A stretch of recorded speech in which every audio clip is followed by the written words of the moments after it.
ایک تاثر یہ ہے کہ کچھ ایسے معاملات ہیں جن کی طرف آپ کی توجہ نہیں گئی، بڑے معاملات ہیں۔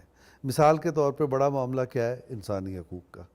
تو انسانی حقوق کی ہمارے ہاں پامالی کا سلسلہ بہت زیادہ، بہت وسیع، اور اس کے کئی پہلو ہیں۔ اس کی طرف آپ کی توجہ ہمیں... نہیں، میرے خیال میں آپ نے مجھے پورا سنا نہیں۔ میرے تو سارے بیان ہی اسی پر ہوتے ہیں، حقوق العباد پر۔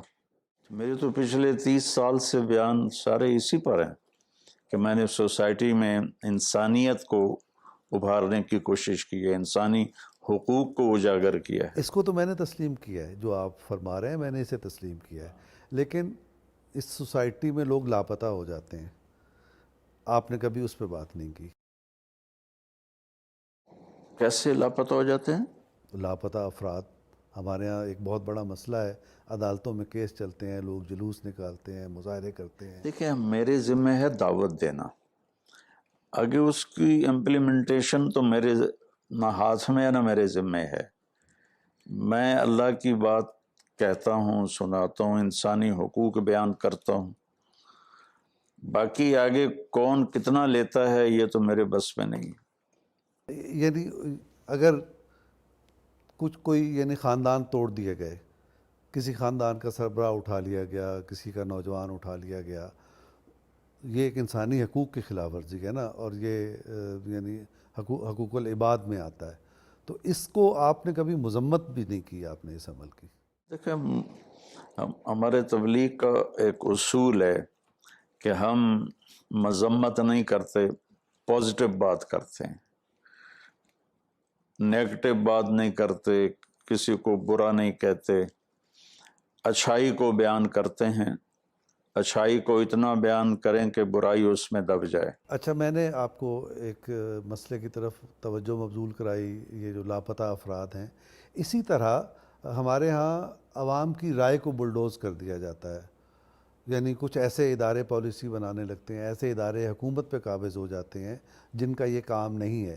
یہ بھی حقوق العباد میں آتا ہے، یہ بھی ہم فیل کرتے ہیں کہ اس پر بھی آپ نے کبھی توجہ نہیں کی۔ جی، اتنے بے شمار مسائل ہیں۔ یہ سب سے بڑا مسئلہ ہے میرے نزدیک سب سے بڑا مسئلہ اللہ سے دوری ہے۔ آپ نے بنیادی مسئلہ اللہ سے دوری کو قرار دیا، اور اللہ کے بندوں کی رائے کو بلڈوز کرنے کو آپ نے کہا کہ یہ اسی کا نتیجہ ہے نا کہ اللہ کے بندوں کو ان کا حق نہ دینا اس وجہ سے ہے کہ وہ اللہ کو نہیں جانتے۔ اللہ کو جانے تو وہ ایسا کیوں کریں؟ آپ نے موجودہ حکمران عمران خان کی تائید کی، کھلے عام تائید کی، جبکہ ہمارے ہاں یعنی مسلم روایت میں علماء اہل اقتدار سے دور پائے جاتے ہیں۔ تو حکمرانوں کو جا کے نصیحت کرنا تو ہمارے ذمہ ہے، ان سے مفاد اٹھانا یہ ایک سودے بازی کی بات ہے۔ تو میں 92 سے وسیم سجاد صاحب تھے پریزیڈنٹ اس وقت، قائم مقام صدر، آج ان سے لے کر موجودہ وزیر اعظم تک سوائے بے نظیر بھٹو شہید کے میری سب سے ملاقات ہوئی ہے، اور میں سب کے لیے پیغام محبت اور نصیحت لے کر گیا ہوں۔ یہ حکمرانوں کو بات سمجھانا بھی ہمارے ذمہ، ہم کنارہ کش ہو کے بیٹھ جائیں تو غلط لوگ ان کو گھیر لیں۔ تو آپ بہت سارے حکمرانوں کے پاس گئے، لیکن تائید آپ نے ایک حکمران کی، اس کا سبب کیا ہے؟ اس کا سبب یہ ہے کہ جب میری ان کی پہلی ملاقات ہوئی ایز اے پرائم منسٹر، ویسے تو ہمارا بہت کافی عرصے سے سلام دعا ہے ہماری، لیکن ایز اے پرائم منسٹر جب پہلی ملاقات ہوئی تو انہوں نے مجھے بلایا تھا، تو مجھ سے کہنے کہ مولانا میں نے آپ کو اس لیے بلایا ہے کہ میں چاہتا ہوں میری یوتھ اپنے نبی کے ساتھ جڑ جائے اور ان کی زندگی کو اپنائے، چونکہ میرے اندر جو تبدیلی آئی وہ اپنے نبی کی زندگی کو پڑھ کے آئی۔ تو میرا جی چاہتا ہے کہ میری نئی نسل وہ اللہ کے نبی کے ساتھ جڑ جائے، اس کے لیے میں چاہتا ہوں میں آپ کو کالجوں میں بھیجوں، یونیورسٹیوں میں بھیجوں، آپ کے بیان کراؤں. یہ بات مجھے کسی حکمران نے نہیں کہی.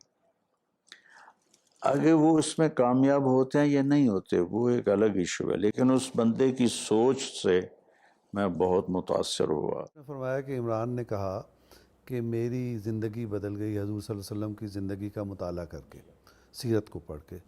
تو آپ بہت عرصے سے ان کو جانتے ہیں، آپ ان کی زندگی میں کیا تبدیلی محسوس کرتے ہیں ماضی میں اور اب میں؟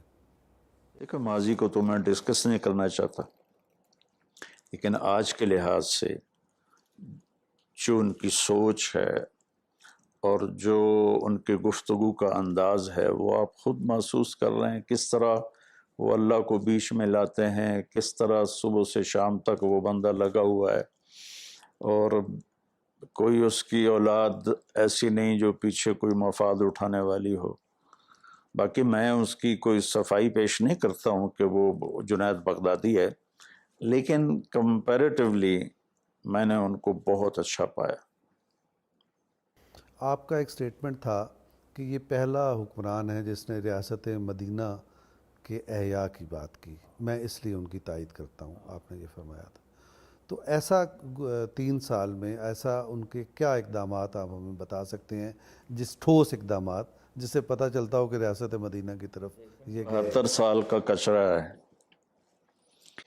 اور ان کے پاس ٹیم بھی مضبوط کوئی نہیں ہے، تو وہ اکیلا اپنی جان سے لڑ رہا ہے، تو اتنی جلدی تو تبدیلی نظر نہیں آ سکتی. میں تو کوئی اقدامات پوچھے ہیں، تبدیلی نہیں پوچھی ہیں. وہ میں اس کے ساتھ تو رہتا نہیں ہوں کہ اس نے کیا اقدامات کیے. صرف بیانات ہیں، میرا تو صرف اس سے ایک ملاقات کا سلسلہ ہے. Face value. جی باقی وہ کیا کر رہا ہے کیا نہیں کر رہا ہے یہ تو جو ساتھ رہتے ہیں ان کو پتہ ہوگا. آپ کے ہاں آپ کی جو گفتگویں ہیں ان میں خواتین کے حقوق پر آپ نے بہت زور دیا، اور خاص طور پہ جو وراثت کا ہمارے ہاں مسئلہ ہے کہ انہیں محروم کرنے کے لیے مختلف ہیلے بہانے اختیار کیے جاتے ہیں. لیکن اس کے ساتھ ہی یہ محسوس کیا گیا کہ ہمارے ہاں ان کی وراثت کو روکنے کے علاوہ بھی خواتین پر مظالم کے بہت سارے طریقے ہیں. مثلا ایک تازہ واقعہ نور مقدم کیس ہے اسلام آباد میں، اس بری طرح ایک نوجوان لڑکی کو ذبح کر دیا گیا. کس کو؟ نور مقدم نام کی ایک لڑکی کا گلا کاٹ کے الگ پھینک دیا گیا. اور ہمارے یہاں ایسے بے شمار واقعات ہوتے رہتے ہیں. ایسے واقعات پر آپ کی توجہ؟ نہیں میں تو صرف وراثت کی بات تو نہیں کرتا ہوں، تو میں تو پوری لائف کو ڈسکس کرتا ہوں. لیکن وہ چیزیں جو معاشرے کو ہلا دیتی ہیں، جیسے یہ تازہ واقعہ ہے، اس کے علاوہ بھی ابھی حیدرآباد میں ایک قتل ہوا ہے، ایک راولپنڈی میں ایک واقعہ ہوا ہے، بے شمار واقعات ہیں. یا جیسے سوات میں ایک خاتون کو کوڑے لگائے گئے تھے، آپ کو یاد ہوگا. تو ایسے ہی ڈرامہ تھا، فیک تھا وہ. تو ایسے موضوعات آپ نے زیر بحث نہیں لائے آپ؟ دیکھیں میں کلی چیزوں پر بات کرتا ہوں، فلاں جگہ یہ واقعہ ہوا، فلاں جگہ یہ واقعہ ہوا، میں ان چیزوں پہ بات نہیں کرتا ہوں. آپ کے بارے میں ایک تاثر یہ ہے کہ آپ کا فوکس اداکارائیں اور اس قسم کے لوگ ہوتے ہیں، لیکن آپ کا کوئی ایکٹیو تعلق عام آدمی سے اس طرح سے نہیں نظر آتا. بات یہ ہے کہ آپ کا کیمرہ کوریج دیتا ہے جب میں ایسے لوگوں کو ملتا ہوں، اور جب میں ایسے غریب آدمیوں سے ملتا ہوں تو کون سا کیمرہ آئے گا اس کو کوریج دینے کے لیے. اب آپ نے بھی ایک برانڈ متعارف کرایا ہے جو اگر انٹلیکچولی دیکھا جائے تو یہ عمل سرمایہ داری نظام کی تائید کے صورت میں ہمیں نظر آتا ہے. لیکن ایک مغربی تصور دولت کے حصول کا ہے، اس کو آپ نے اختیار کیا. اور یہ جو برانڈ سسٹم اور جس آرگنائز طریقے سے آپ آئے ہیں، یا اس سے پہلے آپ سے پہلے لوگ آئے ہیں، یہ ویسٹرنائز طریقہ ہے. یہ جو شروع کیا ہے نا، میں کوئی 10-12 مدرسے چلا رہا ہوں، اور ہمارے یہاں مدارس کا نظام ہے چندہ ہم مانگتے ہیں. جب یہ کورونا آیا اور لوگوں کے مالی حالات بہت خراب ہو گئے، تو میں نے پھر اپنی ٹیم سے کہا کہ بھائی دیکھو میں اب چندہ نہیں مانگوں گا، اگر آپ کے پاس ڈونیشن آ رہا ہے اب چلاؤ مدرسہ، نہیں آ رہا بند کر دو۔ لیکن اس حال میں میں کسی سے کہوں کہ بھائی مدرسے کے لیے پیسے دو، یہ میرا ضمیر گوارا نہیں کرتا ہے۔ تو اس پر پھر یہ مشورہ ہوا کہ پھر ایسا کیا جائے کہ کوئی مدرسے کا سورس ایسا بنا دیا جائے مستقل ہو، تاکہ ہم رہیں یا نہ رہیں وہ چلتا رہے۔ تو اس برانڈ کے بنانے کا مقصد وہ کوئی پیسہ بنانا نہیں ہے، بلکہ وہ مدارس جو میرے ذریعے سے چل رہے ہیں ان کو مانگنے سے فری کرنا ہے۔ تو مجھے کوئی ضرورت نہیں تھی مال بنانے کی یا کمانے کی، صرف اس وجہ سے یہ برانڈ بنایا ہے کہ اس میں باقی دوست بھی ہیں، وہ اپنا پروفٹ لیں گے، لیکن ایک بہت بڑا حصہ اس کا مدرسوں کے لیے ہوگا، اور اس سے ہم انشاءاللہ اپنے مدارس کو زکوٰۃ فری کر دیں گے اگر اللہ نے چاہا۔ گزشتہ کوئی 20 برس سے ہمارے ہاں یہ دیکھا گیا ہے کہ جو دینی مزاج رکھنے والے لوگ ہیں، اور خاص طور پہ اب جو 20 30 40 50 کی عمر میں جا رہے ہیں، ان کے ہاں لائف سٹائل میں تبدیلی آ رہی ہے ان کے ہاں۔ اس کے بارے میں دلچسپ بات یہ ہے کہ وہ کہتے ہیں کہ آپ کو فالو کر رہے ہیں۔ آپ کو کیسے فالو کر رہے ہیں؟ آپ کو فالو کر رہے ہیں بہت اچھی گاڑی سے، بہت اچھے گھر سے، پروٹوکول سے، مسلح محافظوں سے۔ تو یہ اس ٹرینڈ کے بارے میں آپ کیا سوچتے ہیں؟ اللہ کے نبی مالداروں کے لیے بھی آئے، مڈل مین کے لیے بھی آئے، غریبوں کے لیے بھی آئے۔ آپ نے گدھے پہ سواری کی، یہ غریبوں کے لیے نمونہ ہے۔ آپ نے خچر پہ سواری کی، یہ مڈل مین کے لیے۔ آپ نے اعلیٰ نسل کے گھوڑوں پہ سواری کی، یہ مالداروں کے لیے ہے۔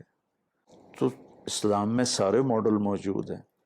اگر میں ایک مالدار فیملی سے تبلیغ میں لگ گیا ہوں اور اللہ تعالیٰ نے مجھے ایک وراثتی چیز دی ہوئی ہے، تو اب میں اس کو چھوڑ کے جا کے غربت اختیار چٹائی پہ دیکھو۔ آپ بڑے سحر انگیز خطابت ہے، اور ہمارے ہاں روایت بڑی پرانی ہے خطابت کی، مولانا عطا اللہ شاہ بخاری، شورش کاشمیری، اس کے علاوہ ان گنت علماء کرام۔ آپ نے اپنا ایک مکتب دیا ہے خطابت کا۔ میں آپ سے یہ جاننا چاہتا ہوں کہ خطابت میں افسانوی انداز کی اہمیت کتنی ہے؟ اللہ تعالیٰ نصیحت کو قرآن میں کہانی کے انداز میں بیان کرتا ہے۔ موسیٰ علیہ السلام کا قصہ سناتا ہے، اس میں نصیحتیں ہوتی ہیں۔ تو کہانی کے انداز میں چیز اندر جاتی ہے، اس لیے اللہ نے قرآن میں اس میں ایک کمزور روایت کی گنجائش پیدا ہو سکتی ہے۔ بالکل ہم کمزور روایات پیش کر سکتے ہیں۔ کر سکتے۔